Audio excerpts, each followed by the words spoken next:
Rajini sir வர்ற வரைக்கும் கொஞ்சம் இதாக இருந்தாங்க. வந்த பிறகு பார்த்தீங்கன்னா, ஆனால் ஒரு கண்டிஷன் போட்டார் சார். இன்னைக்கும் இப்போ இவங்கெல்லாம் வந்து சூப்பர் ஸ்டார் ஆயிருக்காங்க, வளர்ந்துருக்காங்க அப்படின்னா அவங்களுடைய நடைமுறை பழக்க வழக்கங்களும் ஒரு காரணம். எப்படி சொல்கிறேன்னா, முடிச்சுட்டேன், நான் தான் ஆர்கனைஸ் தெரியும், என்னை கூப்பிட்டாரு. கூப்பிட்டு அப்போ வந்து நாங்கள் 2 பேரும் பழக்கம் கிடையாது. சார் இவர் ரஜினி சாருக்கு எனக்கும். எனக்கு வந்து எல்லாரும் எங்கே தங்குறாங்களோ அங்கே தான் எனக்கு ரூம் போடணும்.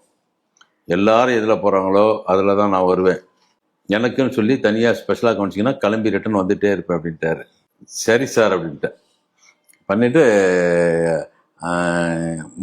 அங்கே போய் ஒரு 6 மாதம் மலேசியாவில் எல்லாம் ஷோக்கெல்லாம் ஆரம்பிக்கிறதுக்கு எல்லாம் டிக்கெட் விற்கிறதுக்கு எல்லாம் ரெடி பண்ணிகிட்ருக்கோம். பார்த்தீங்கன்னா ஒரு 10% 15% கூட டிக்கெட் சேல்ஸ் ஆகலை.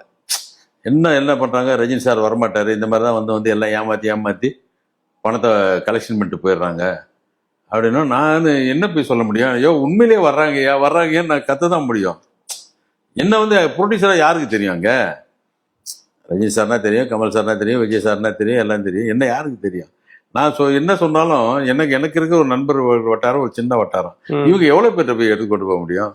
அப்போ நான் நேராக ரஜினி சாருக்கு ஃபோன் பண்ணிட்டேன். இன்றைக்கும் சார் ரஜினி சார்கிட்ட ஒரு நல்ல பழக்கம் என்னன்னு கேட்டிங்கன்னா, ஃபோன் பேசிட்டிங்கன்னா திருப்பி வருவார் லைனில். அப்போ நான் மலேசியாவில் இருக்கேன். உடனே லைனில் வந்தார். என்ன இது என்ன ஃபோன் பண்ணிங்களா அப்படின்னாரு. சார் இந்த மாதிரி வந்திருக்கேன், ரெஸ்பான்ஸ் நல்லா இருக்குது, ஆனால் நீங்கள் வர மாட்டீங்கன்னு ஒரு பிரபகண்டா பண்ணிகிட்ருக்காங்க அப்படின்னு.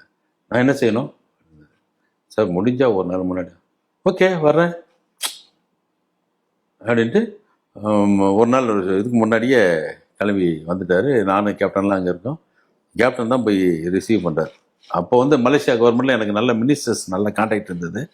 ஏர்போர்ட்லேயும் ஒரு பிரம்மாண்டமான ரெட் கார்பெட் வரவேற்பு கொடுத்து வெளியில் ஆயிரக்கணக்கான கூட்டம்.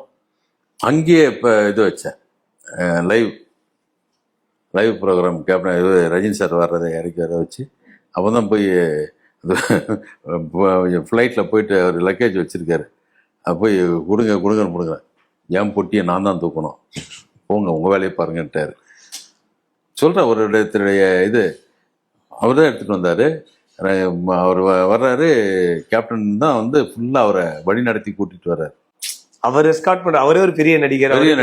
இவர் வந்து அவருக்கு ஒரு பாதுகாப்பு கொடுத்து கூட்டிகிட்டு வர்றாரு. நானும் கேப்டன் உங்களுக்கு இந்த க்ரௌடு ஃபுல்லாக வந்திருக்கு கேப்டன். ஏன்னா வந்து தமிழர்கள் இருக்கிற இடத்துல கேப்டனுக்கு ஒரு பெரிய மாசு உண்டு. நிச்சயமா அப்படிங்கிறேன். சார் நான் சமாளிப்பேன் சார், அவர் நம்ம தான் சார் அவரை பத்திரமா கூப்பிட்டு போகணும்.